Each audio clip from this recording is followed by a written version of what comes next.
right, let's get hooked up to this trailer.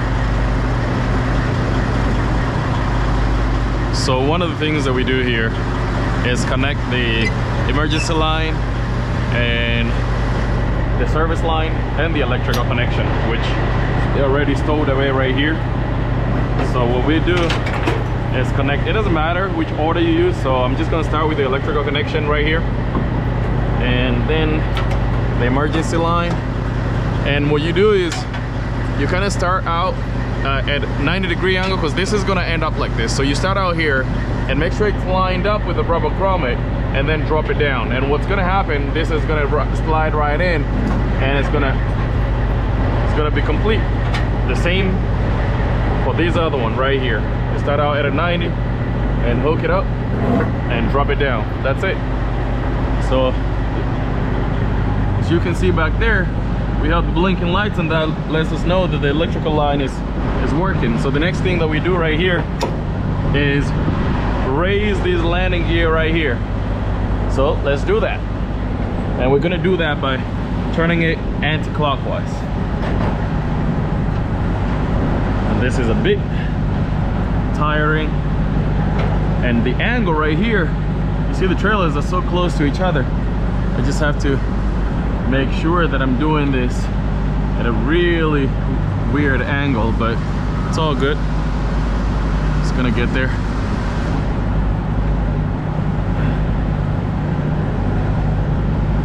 It's unfortunate that it's a one arm workout.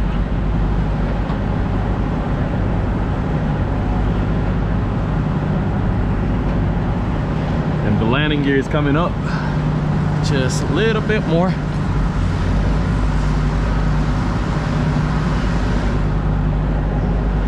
And what usually happens, some people don't bring the landing gear all the way up, and sometimes whenever you go up a road surface that kind of curves, this landing gear is gonna scrape the ground, and that's not good for anybody. So when we're done with that, just hook it up right there, and that's good to go. The other thing that we're gonna check, but I already did that, is to make sure that the fifth wheel is latched up. I can see the kingpin and the latch, they are locked in, so that should be good. Another test that I did was, as soon as I hooked up to the trailer, before it came out, I put it in forward gear, and I tagged on the trailer to see whether it was good to go. So what we're gonna do now is just go get the paperwork. I'm not sure whether we get the paperwork over there or we get it at the gate, but let me go get the paperwork. I'll be right back. All right, let's get rolling. Just got the paperwork. Let's get rolling.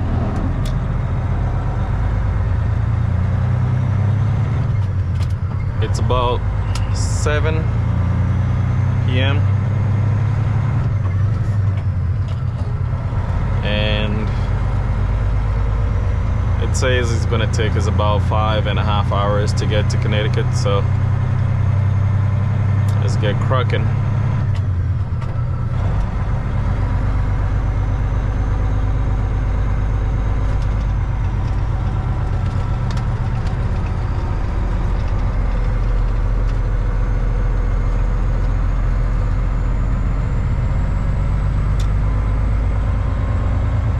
Always gotta watch out for these cars. They like hiding in the blind spots.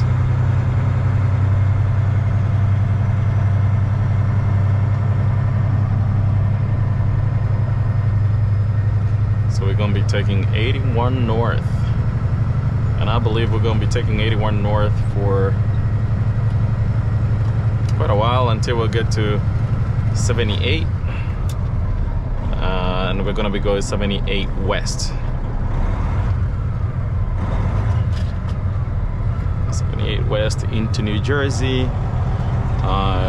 We get into 287. From 287, that will take us all the way to Governor Cuomo's Bridge and into Connecticut soon after.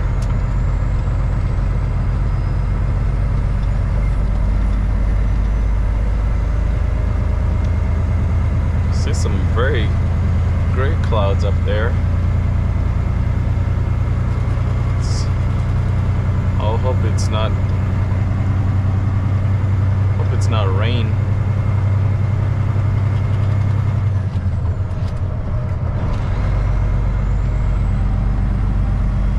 Oh, clear.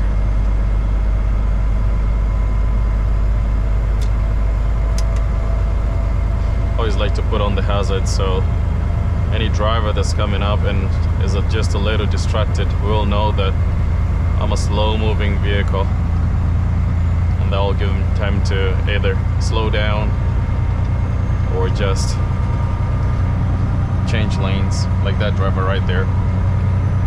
As soon as I get to a good speed, turn them off, and we get moving at the rate of traffic.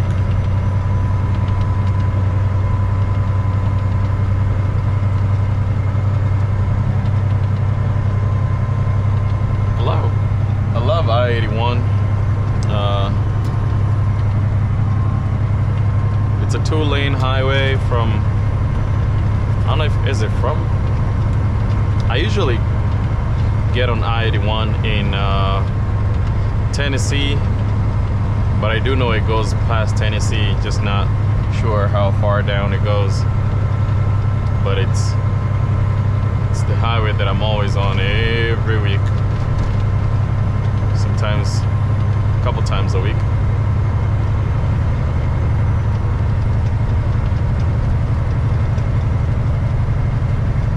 As soon as you clear the small towns, you have nothing else to worry about.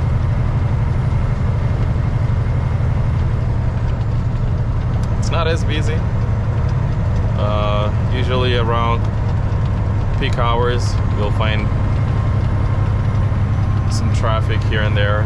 I guess it's usual for any highway that's going through a town. Peak hours is always going to be the busiest, but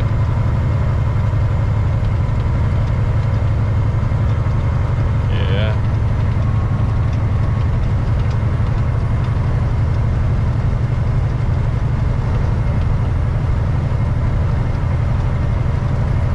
To close my window back there. I can hear a lot of noise, a lot of wind blowing in. So what I'll do, there's a rest area coming up in 30 minutes. So what I'll do, I'll stop and close that window because there's a lot of noise and a lot of breeze coming in.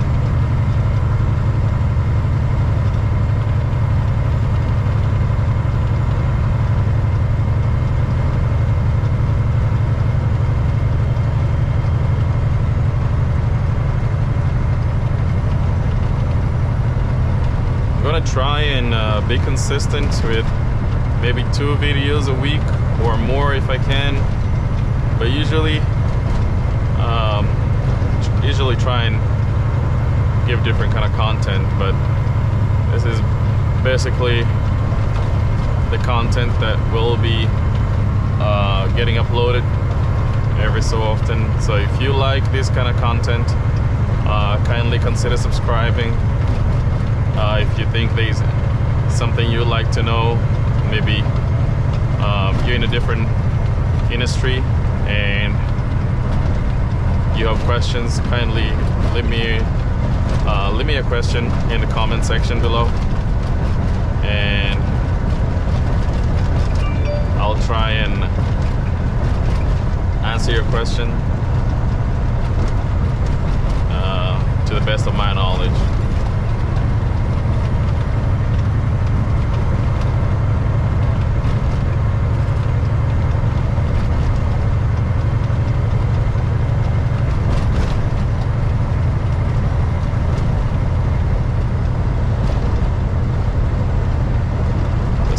Chopper right there. I don't know if you can see it, but right there looks like a Black Hawk helicopter that's just right there.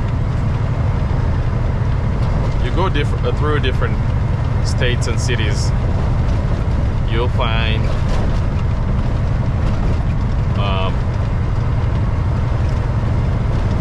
different monuments along the highway. In Tennessee, I do know you see some crosses along the highway. In other states, it's a bit different, but it all varies from one state to the next.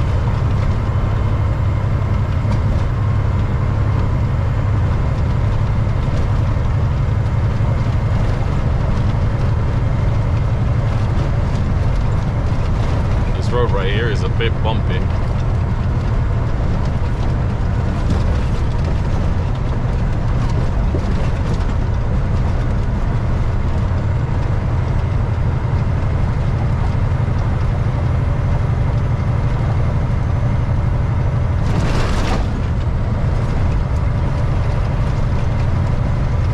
Since I just started this journey, the tractor is taking some time to kind of even out the pressure on the airbags. So some of them might feel a bit, harsher because it's just taking time to level off. But as soon as it's had enough time to level off, some of those bumps are not going to be felt as much. But as of right now, it's kind of adjusting to the load. But it shouldn't be that long. It usually takes about 10-15 minutes or so. And it shouldn't be too bad.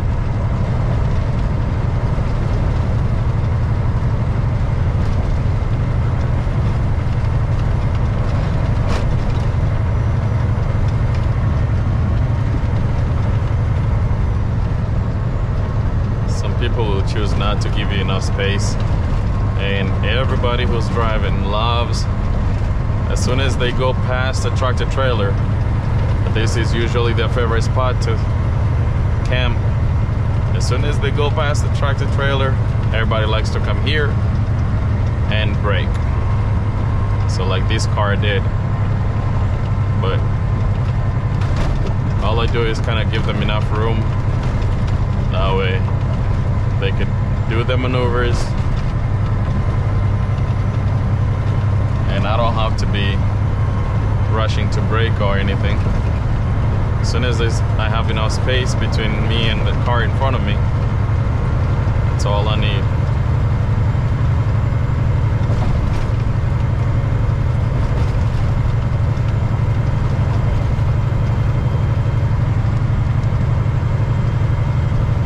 Another group of people to always watch out for is people with doubles and triples and day cab. Usually they're in a rush. I don't understand why they're always in a rush. Day cabs and people who are driving containers. Day cabs are always in a rush. I don't know if they make their money by the number of loads that they drop and hook, and maybe it's not that far, but they're always in a rush. So that's another bunch of group to always look out for.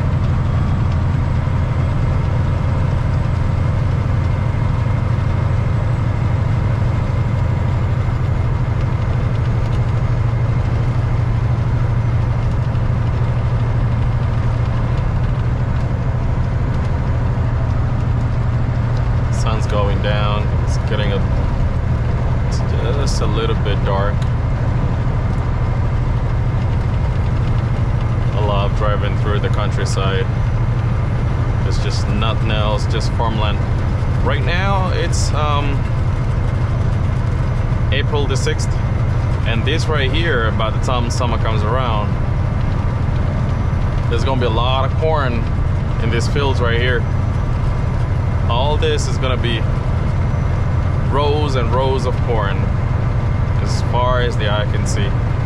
By the time it's July, I think, it's always so beautiful coming around these areas in July or during summertime. Beautiful, beautiful scene.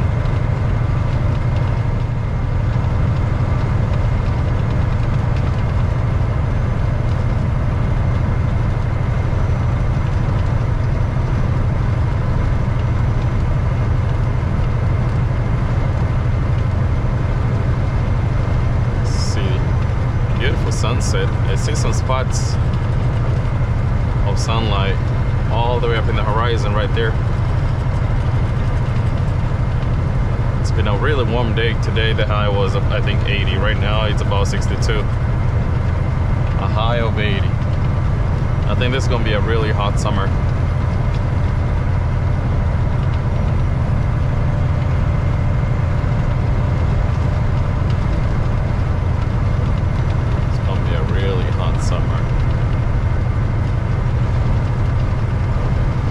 This weather has been tricky. Like yesterday, it was really cold. Yesterday was about 40 something degrees. 40 to 50. It was really chilly, but today was 80. So there's a lot of fluctuation. One day you're feeling like in the middle of summer, and the next day you're feeling like it's dead in winter.